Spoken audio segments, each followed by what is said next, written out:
नमस्कार, एक बार फिर से आप सभी का स्वागत है।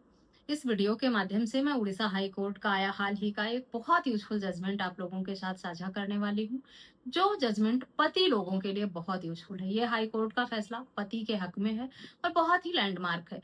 इसलिए लैंडमार्क है कि इस मामले में पति को एक ऐसे पार्टनर से तलाक मिला जो उसको मेंटल ट्रॉमा दे रही थी, मेंटली टॉर्चर कर रही थी, प्रताड़ित कर रही थी, उसको अलग-अलग तरह के ऐसे नामों से बुलाती थी, उसको नीचा दिखा सके, हीन भावना से ग्रसित कर सके, उसे मानसिक पीड़ा पहुँचा सके और शादी के कुछ समय बाद ही अलग हो गई थी। फिर कुछ दिन बाद वापस आई, 1-2 बार आई, गई, रही और फिर वापस चली गई।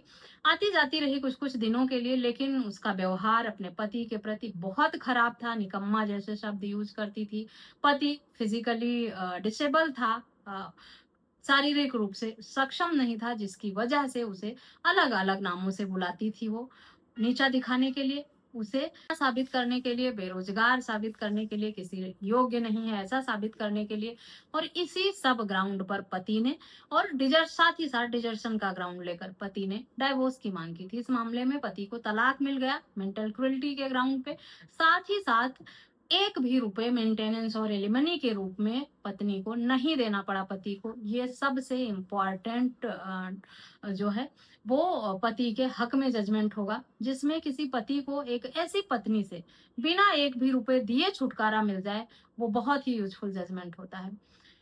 वैसे तो मेंटेनेंस का कानून जो बना है, महिलाओं के हक में बना है। ऐसी महिला को भरण-पोषण मिलना चाहिए जो लाचार है, बेसहारा है और अपना भरण-पोषण नहीं कर सकती, गुज़ारा नहीं कर सकती या पति ने उसे छोड़ दिया है, नकार दिया है, स्वीकार नहीं कर रहा या पति ने घर से निकाला है, अपनी ज़िम्मेदारियाँ नहीं निभा रहा। लेकिन उन मामलों में मेंटेनेंस बिल्कुल भी नहीं मिलना चाहिए, जहाँ पत्नी ही दुष्ट है, बदमाश है। शादी के कुछ दिन ही ससुराल रही, झूठे केस किया पति के ऊपर, ससुराल वालों के ऊपर, फिर मेंटेनेंस की माँग की, एलिमनी की माँग की, ब्लैकमेल किया, परिवार की मानसिक और जो सामाजिक स्थिति थी उसे खराब किया, जबकि ससुराल और पतियों की कोई गलती नहीं थी। सिर्फ उन्होंने पत्नी की कोई गलत डिमांड पूरी नहीं की थी, जिस वजह से उनके ऊपर झूठे मामले दर्ज हुए। बहुत सारे मामले ऐसे निकल कर आए हैं, जहाँ पर ये देखा गया है कि बदला लेने की भावना से इस तरह के मामले पत्नी द्वारा और उनके परिवार द्वारा दर्ज कराए जाते हैं। मैं ये नहीं कहती कि 100% जो मामले हैं वो झूठे हैं। आज भी कई जगह पे ससुराल वाले लड़कियों को प्रताड़ित परेशान करते हैं, महिलाओं को परेशान करते हैं। लेकिन कानून जो महिलाओं के हक में है, वो हथियार बन चुका है उनके लिए। ये बात high court, lower court, supreme court सब ने अपने न जाने कितने जजमेंट में साफ-साफ कहा है। बदला लेने की भावना से अपनी बात मनवाने के लिए या अपना रौब जमाने के लिए ससुराल में जैसा चाहे वैसा रहने के लिए, अपने हिसाब से जीवन जीने के लिए, मोटा मेंटेनेंस एलिमनी लेने के लिए, पति की प्रॉपर्टी में हिस्सा लेने के लिए, इस सब तरह के झूठे मामले दर्ज कराते हैं। 498 ए का, डीवी का, 125 का और 406 का, 506 का, ये सब बहुत ही कॉमन से सेक्शन है। साथ ही साथ पति के परिवार में जो मेल मेंबर हैं उन पर छेड़छाड़ का मामला भी दर्ज करा देती हैं पत्नियां। ये सब इसलिए ताकि उन पर मानसिक दबाव बनाया जा सके। पूरे परिवार का नाम दर्ज होगा तो उन पर प्रेशर बनेगा, मेंटल सामाजिक जो छवि है वो खराब होगी और वो लोग डरेंगे जेल जाने से, सेटलमेंट करने पर मजबूर हो जाएंगे। फिर पत्नी जैसा चाहेगी अपनी मनमानी करेगी ससुराल में। इस तरह की बात मनवाने के लिए भी पत्नियों द्वारा मामला आजकल दर्ज कराया जा रहा है। इस मामले में भी पत्नी ने ही पति के साथ प्रताड़ना किया था, क्रूरता किया था। उसको ऐसे-ऐसे शब्दों से बुलाती थी जो उसको बहुत मानसिक पीड़ा पहुँचाए, उसके दिल पर चोट पहुँचाए और उसको मेंटल ट्रॉमा हो, उसे नीचा फ़ील कराए, नीचा दिखाने के लिए ऐसे शब्दों का इस्तेमाल करती थी। जिस पर कोर्ट ने ये कहा कि पत्नी का इस तरह से तिरस्कार करना, अपने पार्टनर का अपमान करना मानसिक प्रताड़ना की श्रेणी में आता है। साथ ही साथ पत्नी काफ़ी समय से अलग रह रही थी, शादी के बाद कुछ ही दिन रही थी, तो डिजर्शन का ग्राउंड भी बनता था इस मामले में। पति को तलाक दे दिया और मेंटेनेंस एलिमनी के रूप में पत्नी को 1 भी रुपया नहीं दिया गया, क्योंकि यहाँ पर पति की कोई गलती नहीं थी, जो कोर्ट ने माना, पत्नी की ही गलती मानी और इसीलिए पत्नी की जो अपील थी वो हाई कोर्ट ने खारिज कर दिया। पति की एक्सेप्ट हुई और पति के हक में फैसला भी हुआ। 2016 में इस मामले में पार्टनर्स की शादी हुई थी। कुछ दिन रहने के बाद पत्नी चली गई मायके। मतभेद विवाद शुरू हुआ, फिर समझा बुझा कर वापस लाया गया, फिर कुछ दिन रही, वापस चली गई मायके। इस तरह से 1-2 बार हुआ। उसके बाद जब भी वो आती थी रहने, पति के साथ उसका व्यवहार अच्छा नहीं था। कोर्ट ने कहा कि पति-पत्नी के रिश्ते में एक-दूसरे के लिए सम्मान होना बहुत ज़रूरी है। सम्मानपूर्ण भाषा का उपयोग करना चाहिए, एक-दूसरे की रिस्पेक्ट करनी चाहिए और तभी ऐसे रिश्ते चल सकते हैं, आगे बढ़ सकते हैं और एक-दूसरे के साथ जीवन साझा किया जा सकता है। जहाँ दोनों में से किसी एक के अंदर ऐसी भावना है कि वो सामने वाले को नीचा दिखाए, अपना रौब दिखाए या जबरन अपनी बात मनवाए या ऐसे शब्दों का इस्तेमाल करे, उसकी सामाजिक छवि को खराब करे, उसे मानसिक चोट पहुँचाए, चाहे पति हो या पत्नी, दोनों में से कोई भी हो सकता है। इस सब तरह के कृत्य जहाँ पर होते हैं, वहाँ शादियाँ चलती नहीं हैं।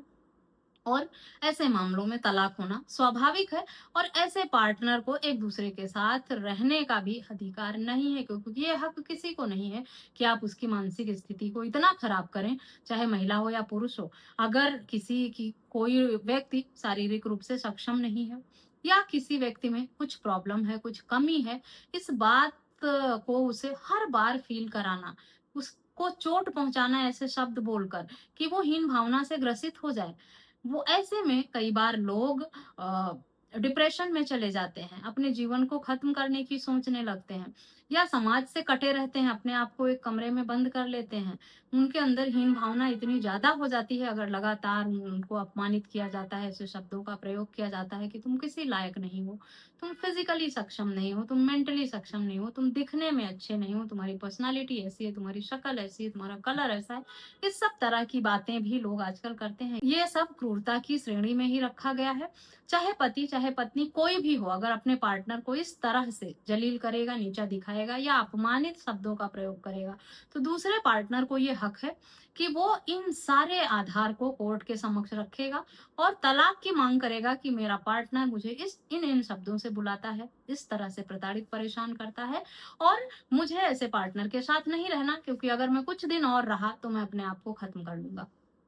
मैं ऐसे पार्टनर के साथ जी भी नहीं सकता और पॉसिबिलिटी भी नहीं है, जहाँ पर अधिकतर समय आपको आपकी कमियों के बारे में याद दिलाया जाए, आपको नीचा दिखाया जाए, आपको मानसिक, शारीरिक रूप से पीड़ा पहुँचाई जाए, आपके इमोशंस को खत्म करने की कोशिश किया जाए, वहाँ पर कोई भी कैसे रह सकता है? ना कोई स्त्री रह सकती है, ना कोई पुरुष रह सकता है, ऐसे रिश्ते खत्म ही हो जाते हैं। कोर्ट ने इन सब बातों को सुनते हुए, समझते हुए पति की बातों को एक्सेप्ट किया और पत्नी जो भी दुहाई देती रही, उसकी सुनवाई नहीं हुई। सबसे बड़ा प्लस पॉइंट इस जजमेंट का ये है कि बिना एक भी रुपए दिए फैसला हो गया पति के हक में। पति को तलाक तो मिलता है, मिल भी जाता है कई बार, अगर पत्नियां प्रताड़ित करती हैं या उनके साथ शोषण होता है या इस तरह की क्रूरटी का ग्राउंड, डिजर्शन का ग्राउंड होता है, लेकिन कोर्ट उन्हें एक तरह से तलाक तो देता है, शादी से मुक्त कर देता है, लेकिन मेंटेनेंस एलिमनी की जिम्मेदारी उनके सर पे आ जाती है। उससे पति नहीं बच पाता। लेकिन इस मामले में ऐसा बिल्कुल भी नहीं हुआ। बिना एक भी रुपए दिए पति को राहत मिल गई। इसलिए ये फैसला पति लोगों के हक में बहुत ही अच्छा रहा, बहुत बड़ी राहत मिली। जजमेंट की डिटेल आपको वीडियो के डिस्क्रिप्शन से मिलेगी। वहां से आप डाउनलोड करके पढ़ सकते हैं, अच्छे से समझ सकते हैं इस मामले को। वीडियो सुनने के बाद, जजमेंट को पढ़ने के बाद, अगर किसी भी तरह के कोई सवाल हैं तो आप मुझे ईमेल, व्हाट्सएप पर कमेंट करके पूछ भी सकते हैं। आशा करती हूँ वीडियो अच्छी लगी होगी। वीडियो अच्छी लगी है तो चैनल को सब्सक्राइब करके बेल आइकन को प्रेस करना बिल्कुल भी ना भूलें। इस वीडियो में बस इतना ही। मिलते हैं नेक्स्ट वीडियो में। तब तक के लिए थैंक यू एंड बाय।